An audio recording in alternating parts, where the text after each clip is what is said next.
Mymensingh circuit house মাঠে নির্বাচনী জনসভায় অংশ নেবেন জামায়াত আমির ডক্টর শফিকুর রহমান। এই মুহূর্তে জনসভা স্থলে আছেন সহকর্মী ওবায়দুল হক। সরাসরি যাব তার কাছে।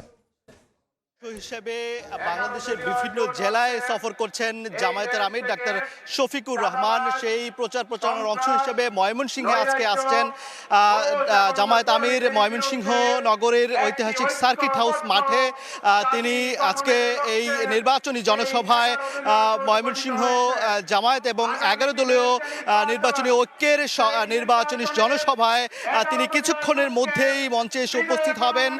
কিছুক্ষণ আগে তিনি কিশোরগঞ্জে বক্তব্য রেখেছেন।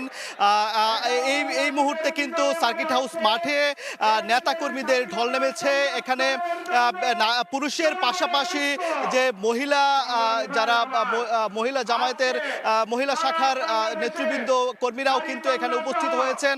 এখানে স্থানীয় নেতৃবৃন্দের পাশাপাশি ময়মনসিংহের 11টি আসনে এই 11 দলীয় নির্বাচনী ঐক্যের যে যারা প্রার্থী রয়েছে তারা এখানে বক্তব্য রাখছেন এবং কিছুক্ষণের মধ্যে জামায়াত আমির এখানে এসে যে বিষয়টি তারা নেতাকর্মীরা বলেছেন যে ময়মনসিংহের বিভিন্ন সমস্যা সংকট এবং সম্ভাবনা নিয়ে তারা জামায়াত আমিরের কাছে উপস্থাপন করবেন এবং জামায়াত আমির ময়মনসিংহের সাধারণ মানুষের জন্য কি বার্তা দিবেন সেটি শোনার জন্যই কিন্তু নেতাকর্মীরা অধীর আগ্রহ অপেক্ষা করছে।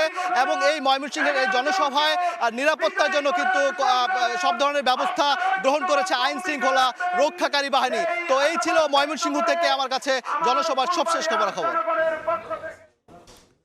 ময়মনসিংহ থেকে সহকর্মী ওবায়দুল হক।